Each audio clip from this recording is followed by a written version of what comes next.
Alhamdulillah, alhamdulillah, wassalatu wassalamu ala rasulillah. Pertama-tama, marilah kita menjadikan rasa puja dan puji syukur kehadiran Allah Subhanahu wa Ta'ala yang telah mewujudkan hikmah serta hikmahnya pada siang ini sehingga kita dapat berkumpul dengan keadaan dan walafiat. Kedua kalinya, sholawat serta salam tidak kita kepada tujuan kita Nabi Agung Muhammad SAW yang mana telah membawa kita dari zaman jahiliyah menuju zaman Islamiyah yang seperti saat ini. Ketiga kalinya saya di sini ingin berceramah yaitu dengan judul ikhlas dan sabar.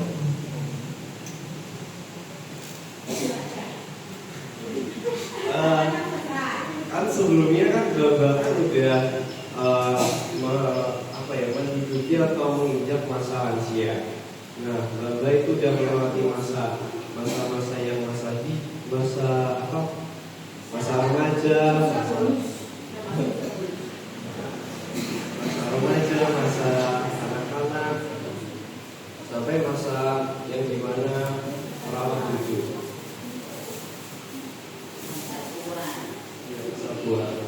Nah, di dalam fase ini ada dua bekal. Nah, bekal utama yang harus kita jaga. Yang pertama, sabar, ketenangan hati dari Tuhan. Nah, kita mungkin merasakan sebagai tantangan di usia senja ini, kadang-kadang masa badan kurang sehat, badannya sakit, buat gerak sini situ gampang capek. Nah, yang ingatannya mulai berkurang, udah merindukan cucu-cucu atau keluarganya yang jadi pasangan.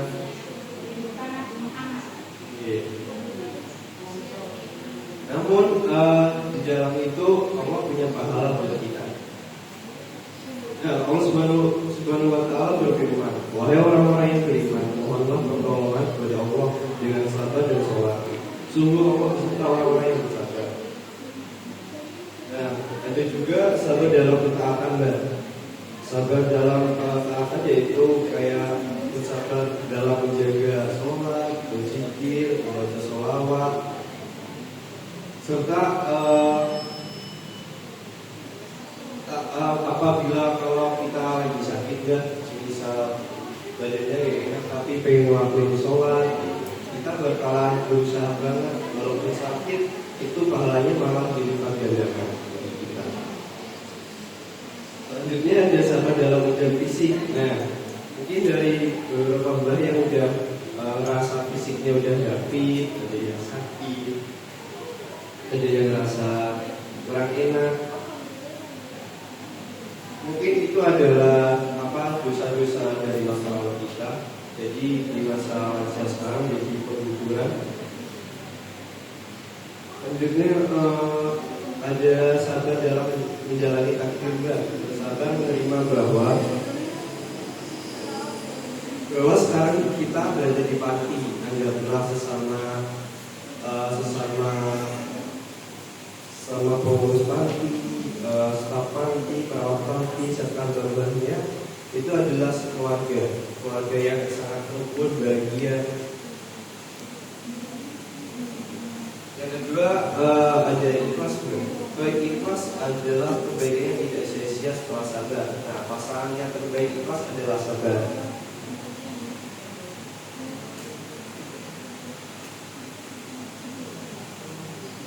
Nah, Bapak yang saya muliakan, di usia sekarang kita tidak perlu memikirkan pujian dari manusia atau saingan.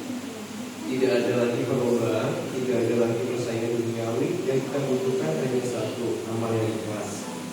Nah, ikhlas yang pertama itu ada ikhlas menerima keadaan, ikhlas menerima takdir kita hari ini bahwa ini adalah tempat terbaik yang Allah siapkan untuk kita saat ini. Ikhlas menerima siapapun yang merawat kita, baik itu perawat, petugas panti atau sesama penghuni. Nah, ikhlas dalam beramal ketika berbuat baik sekecil apapun itu kan, jika dilakukan dengan ikhlas. Nah, contohnya kayak mendoakan cucu kita agar sehat, sukses. Nah, atau mengucap alhamdulillah saat menikmati makanan.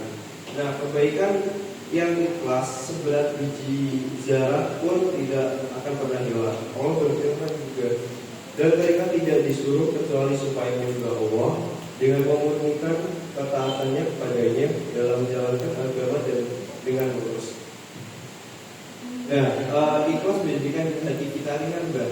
Kalau sesuatu yang dilakukan dengan niat atau ikhlas, kita kan jadi ngerasa lebih plong, lebih percaya diri.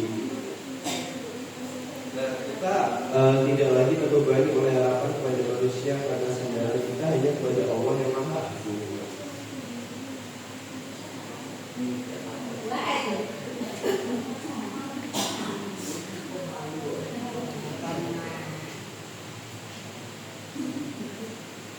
Mungkin itu saja ceramah yang bisa saya sampaikan.